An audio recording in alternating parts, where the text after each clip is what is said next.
First class में जब बच्ची आई तो प्लेग्राउंड नहीं था, तो मुझे लगा इसका ओवरऑल डेवलपमेंट, क्योंकि देखो मुझे नहीं पता कि बच्चा बड़ा होकर सचिन तेंदुलकर भी बन सकता है, लेकिन बनेगा जब उसे एक बार क्रिकेट खेलने दिया जाए। तो मतलब मैं कहूँ कि बस ऐसे ही सोचते सोचते और मुझे लगा कि एक अच्छा स्कूल मैं अपने बच्चे के लिए भी बना सकूं शायद, और मैं शायद टोंक में नीड है एक बहुत अच्छे स्कूल की, नंबर के कंपटीशन से हटके ओवरऑल डेवलपमेंट के एक स्कूल की यहाँ नीड है, और मैंने इसकी शुरुआत कर डाली।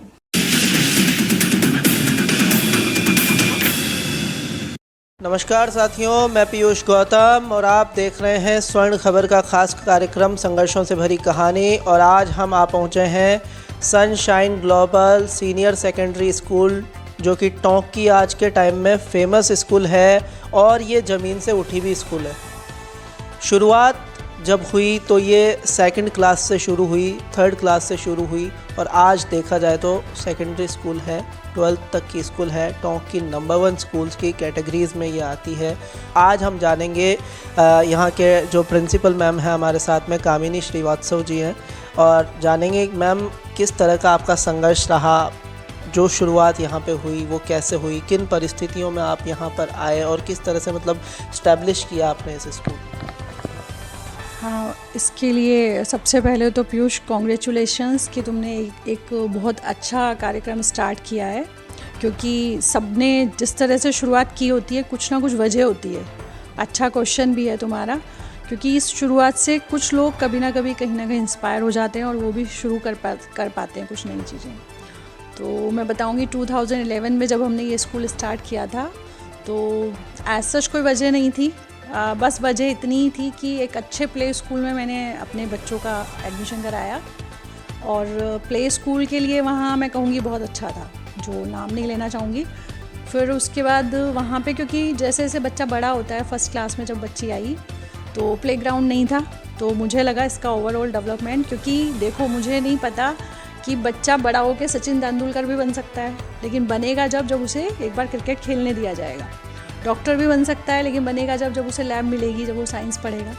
तो बच्चों का डेवलपमेंट मैं समझती थी कि ओवरऑल होना चाहिए। जापान जो सबसे अच्छा एजुकेशन सिस्टम प्रोवाइड कराता है, मैं वहाँ से बहुत इन्फ्लुएंस थी सबसे पहले, और मुझे लगा कि नहीं, मुझे चेंज करना होगा। फिर मैंने दूसरा स्कूल चेंज किया, वो भी टोंक का जाना माना स्कूल था, मैं अगेन नाम नहीं लेना चाहूँगी। फिर वहाँ पे मुझे लगा कि इतनी बड़ी स्ट्रेंथ कि वहाँ पे जो जापान में मैंने सुना था 20 पर 1 टीचर, लेकिन वहाँ तो 60 एक सेक्शन में। तो लगा कि नहीं, यहाँ पे 60 बच्चों पे टीचर कैसे ध्यान दे पाएगा, उसे पता ही नहीं चलेगा टीचर को तो कि बच्चे में क्या एबिलिटी है। तो नंबरों की दौड़ में मैं नहीं थी और मैं अपनी बच्ची को भी नहीं डालना चाहती थी। तो मतलब मैं कहूँ कि बस ऐसे ही सोचते सोचते और मुझे लगा कि एक अच्छा स्कूल मैं अपने बच्चे के लिए भी बना सकूं शायद, और मैं शायद टोंक में नीड है एक बहुत अच्छे स्कूल की, नंबर के कंपटीशन से हटके ओवरऑल डेवलपमेंट के एक स्कूल की यहाँ नीड है, और मैंने इसकी शुरुआत कर डाली। बस इतना। तो आप एक पेरेंट हैं जो मतलब भुगत रखा है कि किस तरह का यहाँ पर सिस्टम है और उसको किस तरह से चेंज करना। तो आपने उस समय में और आज के समय में किस तरह से आपको डिफरेंस दिखाई देता है? आज खुद की स्कूल है आपकी, तो किस तरह से आप देखते हैं कि अब वो चीज़ें या वो बाधाएं अब नहीं रही, या उन चीज़ों को अपन निस्त नाबूद कर सकते हैं? हाँ, बहुत है, सबकी सोच ऐसी नहीं होती। जैसा कि मैंने बताया, मैंने 2 स्कूल चेंज कर लिए थे, तो वही था उस समय भी एक शायद डॉक्टर और इंजीनियर की दौड़। मतलब मुझे लगता है एक्ट्रेस में अगर हम अमिताभ बच्चन की बात करें तो उनके बराबर कोई सक्सेसफुल नहीं है। अगर हम बात करें सचिन तेंदुलकर के जैसा कोई नहीं है, साइना नेहवाल के जैसी कोई नहीं है।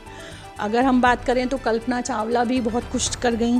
तो मतलब मेरा ओवरऑल डेवलपमेंट पे ही फोकस था, लेकिन टोंक में एक दौड़ थी कि बस साइंस बायो ऐसी कुछ चीज़ें मैं सोच रही थी, और उन सब से मैं दूर रखना चाहती थी अपनी बच्ची को।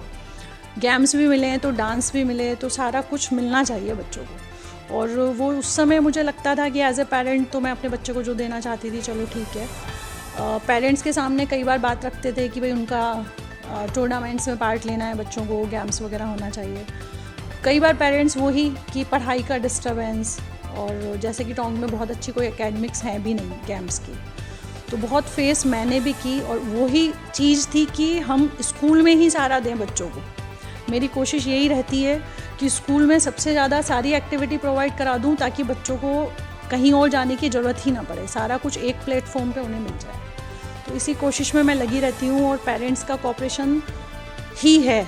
मैं ये कहूँगी कि पेरेंट्स का कोऑपरेशन ही है कि आज शायद टोंग में बहुत जानी मानी संस्था हम बना पाएँ बहुत कम समय में। 2011-12 से लेके और आज अभी 23-24 का सेशन हम ओवर करने जा रहे हैं, एग्ज़ाम्स स्टार्ट हैं हमारे यहाँ।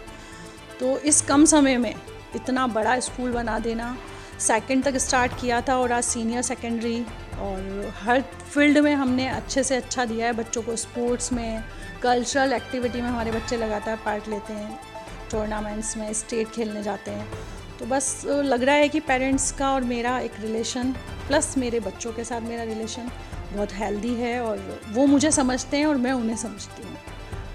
तो अच्छा कोऑपरेशन है, और बहुत ज़्यादा प्रॉब्लम्स मुझे नहीं आ रही हैं।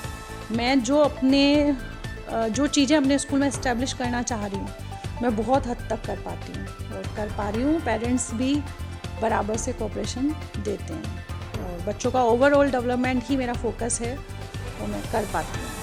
आपने बताया कि डॉक्टर और इंजीनियर की यहाँ दौड़ मची हुई रहती है, तो मैं जानना चाहूँगा और आपको बताना चाहूँगा, आप जानते भी होंगे कि यहाँ पर गवर्नमेंट जॉब्स के लिए भी दौड़ मची रहती है कि हमारा बच्चा गवर्नमेंट जॉब में जाना चाहिए। अब उसका इंटरेस्ट है नहीं है, वो बात अलग है।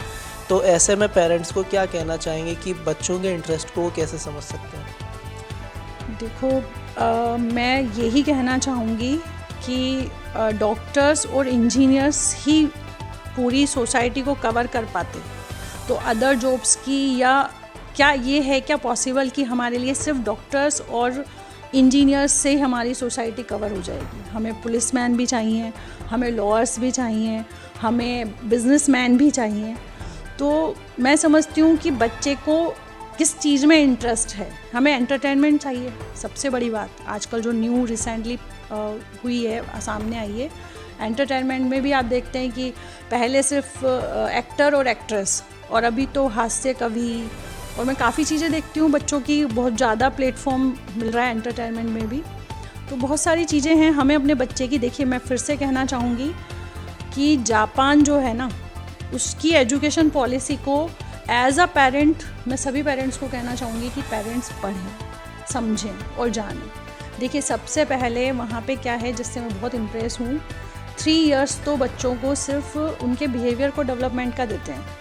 तो उनका बिहेवियर, उनके एथिक्स, उनकी सोशल लाइफ, और जहाँ तक है कि उनका ट्रस्ट, वहाँ जो ये 3 बेस्ट का जो उन्होंने कॉन्सेप्ट चलाया हुआ है, 3 इयर्स वो बच्चों को देते हैं उनके डेवलपमेंट के लिए। No marks, no exams.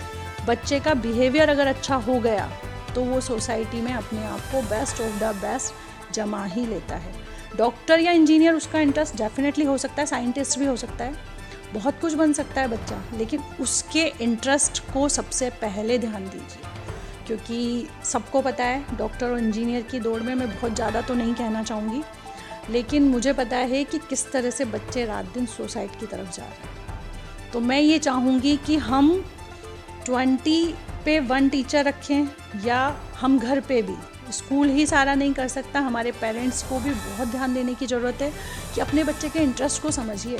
Government jobs तो अब वैसे भी बहुत ज़्यादा कंपटीशन हो गए हैं, और गवर्नमेंट जॉब हो या प्राइवेट हो, बच्चे में जितनी एबिलिटी है ना, वो उतना बेस्ट कर ही लेगा, कर ही सकता है। तो मैं चाहूँगी कि इस दौड़ को तो छोड़ दें, गवर्नमेंट जॉब्स को भी छोड़ दें, क्योंकि हमें भी पता है कि बहुत सारी चीज़ें बच्चे फेस करते हैं, बहुत हाईली पेपर्स लीक हो जाते हैं। बच्चों की तैयारी तो बाद में होती है, पहले तो पेपर्स ही नहीं अटैम्प्ट हो पाते। तो मैं समझती हूँ उस दौड़ को तो छोड़ के बच्चों के ओवरऑल डेवलपमेंट पे अगर वर्क करना हमने स्टार्ट कर दिया, तो इंडिया में भी उस एजुकेशन पॉलिसी को हम ला पाएंगे। आ भी रही है, NEP जो अभी आ रही है, हम उसकी अगर बात करें तो उसमें बच्चे का ओवरऑल डेवलपमेंट जो मैं चाहती थी अपने स्कूल में, शायद अब और ज़्यादा अच्छे से मैं वर्क कर पाऊँगी इस पॉलिसी के साथ। 20 बच्चों पे एक टीचर होना चाहिए। अपनी स्कूल में कितने, क्या रहता है, क्या? पूरी कोशिश है। एक्चुअली में क्या होता है कि अगर मेरे स्कूल में, मेरी क्लास में 30 स्टूडेंट हो गए, 30 पर ही सेक्शन कर देना पॉसिबल नहीं होता है। अब टोंक के स्कूल्स के बारे में कहूँ या हो सकता है दूसरी जगह भी होते हों, क्योंकि मैं तो टोंक में ही अभी स्कूल रन कर रही हूँ, तो यहीं की थोड़ी चीज़ें मैं जानती हूँ। एक्चुअली में यहाँ फ़ीस वेरिएशन इतना हो जाता है कि पेरेंट्स 10 न्यू आएंगे तो 10 नए पुराने जा भी सकते हैं। तो सेक्शंस मैं तो डेफिनेटली 20-25 पे ही रखती हूँ, लेकिन फिर भी कहीं कहीं हम सक्सेसफुल नहीं भी होते, क्योंकि कई बार मैंने बताया ना 30 स्टूडेंट हैं, 32 हैं, तो फिर 12 का 16 का सेक्शन तो पॉसिबल नहीं हो पाता है। लेकिन मेरी बहुत ज़्यादा कोशिश रहती है कि 40 अबव हो गए तो आपको सेक्शन देना ही चाहिए। मेरा रेशियो यही रखने की मैं पूरी कोशिश करती हूँ, क्योंकि टीचर उतना समय दे पाता है कि वो बच्चों को आई थिंक 20 तो नहीं मैं पूरी तरह से कर पाई हूँ अभी तक, हालांकि आने वाले समय में यही करूँगी। और बाकी ये है कि 30 से ज़्यादा अगर क्लास में है तो टीचर नहीं मैनेज कर पाता, ये मैं कंफर्म हूँ। 2011 से आप ये सफ़र तय कर रहे हैं, तो मैं जानना चाहूँगा कि तब से अब तक के अंदर तो बहुत से प्राइवेट एजुकेशन सेक्टर्स यहाँ डेवलप हो चुके हैं, कोचिंग्स भी आई है, उन सब में और अपनी स्कूल में क्या डिफरेंस है जो आपको अलग बनाता है? देखिए यहाँ पे इसको बुराई कह सकते हैं आप कि मैं किसी दूसरे के बारे में बोल रही हूँ, लेकिन मुझे एक जो सिस्टम लगा ना कि एजुकेशन वाला ये जो हमारा ये फील्ड है ना, ये इतना ज़्यादा मतलब ऑनरेबल है कि हम इसमें हमारा प्रॉफिट कहते भी हैं, schools no profit no loss पे काम करते हैं। तो यहाँ पे मैंने एक ट्रेंड देखा है कि आप लोग भी सोसाइटी में देखते ही हैं कि एक स्कूल के साथ उसमें कॉलेज भी है, तो कॉलेज के साथ वहाँ पे अदर चीज़ें भी चल रही हैं। तो मैं थोड़ा सा इस चीज़ को मैं ये मानती हूँ कि मैं लक्की हूँ कि मैंने जब ये स्कूल स्टार्ट किया था 2011 में, तो मेरी बच्ची डेफिनेटली उस समय 2nd क्लास में थी, तो अप टू 2nd स्टार्ट किया था शैमरॉक के नाम से, एक फ्रेंचाइजी था जयपुर दिल्ली का। तो उस फ्रेंचाइजी के बाद जैसे ही मतलब हमने क्लास टू क्लास हम बढ़े हैं, हमने कभी भी हिंदी मीडियम मर्ज कर दिया हो या हमने कॉलेज स्टार्ट कर दिया हो, तो उस तरफ तो हमने कभी देखा ही नहीं। हमारा 2nd से ही वो क्लास बढ़ते बढ़ते बढ़ते बढ़ते हमने जो ग्रोथ की है, ये ही एक चीज़ है कि मेरे यहाँ जब अभी फेयरवेल मैंने 3 टाइम फेयरवेल पार्टी दी है अपने स्टूडेंट्स को, और शायद मेरे स्टूडेंट्स और मेरे लिए वो मौका ऐसा होता है कि बता नहीं सकती, क्योंकि मेरे बच्चे 2nd से मेरे पास अगर आए थे तो 12th में ही गए, और 3rd में किसी ने एडमिशन लिया तो वो 12th में जा रहा है। तो इतनी लंबी बॉन्डिंग जब बच्चों के साथ हो जाती है, तो यही मेरा एक स्ट्रॉन्ग पॉइंट है मेरे स्कूल का कि मेरे बच्चे फर्स्ट टाइम जब सीनियर सेकेंडरी में बैठे तो 2 बच्चियों का इंदिरा प्रियदर्शनी था, स्टूडेंट ओनली 5 थे आर्ट्स में, तो 2 बच्चियों ने इंदिरा प्रियदर्शनी लिया, तो एक बॉन्डिंग थी उन बच्चों के साथ। मैंने जब 10th बोर्ड फर्स्ट टाइम दिया मेरे स्कूल के बच्चों ने, वही अगेन 2nd से बच्चे पढ़ रहे थे, 10th में फर्स्ट टाइम बैठे थे, तो शायद उनकी इस तरह से हमने तैयारी कराई कि टोंक शहर में नंबर 1 थे। फिर सीनियर का रिज़ल्ट आया तो नंबर 1 तो थे ही, जैसा मैंने बताया इंदिरा प्रियदर्शनी भी लिया बच्चियों ने। तो यही एक पॉइंट है जो मुझे खास बनाता है कि मैंने कभी ना तो हिंदी मीडियम की दौड़ में शामिल हुई, ना ही मैं कभी कॉलेज की दौड़ में शामिल हुई। इंग्लिश मीडियम एक स्कूल रन कराना मेरा एक खुद से कमिटमेंट है, जहाँ पे मैं एक ही प्लेटफॉर्म पे बच्चों को सारा कुछ प्रोवाइड कराऊँ, ये मैं खुद से कमिट करके ये स्कूल चला रही हूँ। यही मुझे बहुत स्ट्रॉन्ग बनाता है। कामिनी जी, मैं जानना चाहूँगा कि नया सेशन आ रहा है, नए सेशन में क्या कुछ खास होगा, क्या कुछ नया होगा सनशाइन में? हाँ बिल्कुल बिल्कुल, हम 1 अप्रैल से अपना फिर से नया सेशन स्टार्ट कर देंगे। और इस नए सेशन में जैसे कि अभी तक मैं आपको बता रही हूँ कि हम लोग एक ही प्लेटफॉर्म पे सारी चीज़ें बच्चों को प्रोवाइड कराते हैं, अब इसको मैं एक सिस्टम में डालने जा रही हूँ पहली बार, और उसमें हमारा होगा 5-fold एजुकेशन पॉलिसी। तो 5-fold एजुकेशन पॉलिसी जो हम अपने बच्चों के लिए लेकर आ रहे हैं नए सेशन में, उसमें हमारा मेनली फोकस होगा कि बच्चों को इंडोर आउटडोर गेम्स भी मिलें, प्लस उनको कल्चरल एक्टिविटी भी मिलें, प्लस उनको ड्राइंग ड्रामा और ये जितनी भी चीज़ें हैं ना, हम लोग उनको मतलब प्रैक्टिकल और एजुकेशनल दोनों, एकेडमिक और जो उनकी एक्स्ट्रा करिकुलम एक्टिविटीज़ होती हैं, उनको हम बिल्कुल हार्ड एंड फास्ट करेंगे इस सेशन में। इस सेशन में हमने एक सिस्टम लाने की कोशिश की है कि हम बच्चों को 2 एक्टिविटीज़ कंपलसरी होंगी।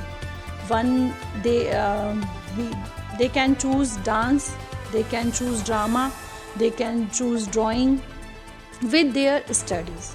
तो स्टडी तो रेगुलर होती ही होती है, सारे स्कूल्स का फोकस होता है कोर्स कंप्लीट, एग्ज़ाम्स, लेकिन उनके साथ जो उनको एक्स्ट्रा एक्टिविटीज़ देनी हैं वो हमने अभी तक चॉइस छोड़ी थी। अब हम उनको 2 एक्टिविटी उनके फॉर्म में ही उनसे मेंशन कराएंगे और पूरा साल उनके लिए उनकी क्लासेस अवेलेबल कराएंगे। ये हमारा पूरा प्रयास है। डांस भी हो सकता है, बच्चे चूज़ करें according to their choice, they can choose 2 habits. इनमें हमारा 5-fold एक्टिविटीज़ या ये कहें कि 5-fold सिस्टम जो है ना, एजुकेशन सिस्टम, उसको हम इम्प्लीमेंट करने जा रहे हैं। रिटर्न में इम्प्लीमेंट करेंगे, केवल कहने में नहीं। तो ये हमारा एक नया कमिटमेंट होगा। तो आप सुन रहे थे कामिनी जी को, और मैं आपको बताना चाहूँगा सनशाइन स्कूल टोंक शहर की पहली ऐसी स्कूल है जो कछुए की चाल से ग्रो हुई है। जो आप सुनते होंगे खरगोश और कछुए वाली कहानी, तो ये कछुए वाली कहानी यहाँ पर लागू होती है 3rd क्लास से 4th क्लास, फिर 4th से, मतलब सीढ़ी बाय सीढ़ी ये चढ़े और आज इस मुकाम तक पहुँचे। तो thank you so much ma'am, आपने अपना कीमती समय दिया और इतनी आपने बातचीत की, बहुत बहुत धन्यवाद। और आप सबको भी मैं कहना चाहूँगा, इस संघर्षता की कहानी से आपको कैसा लगा कमेंट कीजिएगा, लाइक कीजिएगा, शेयर कीजिएगा ज़्यादा से ज़्यादा, और सब्सक्राइब करना ना भूलें। तो अगले वीडियो में अगली संघर्षता की कहानी के साथ फिर से मिलेंगे, तब तक के लिए धन्यवाद और नमस्कार।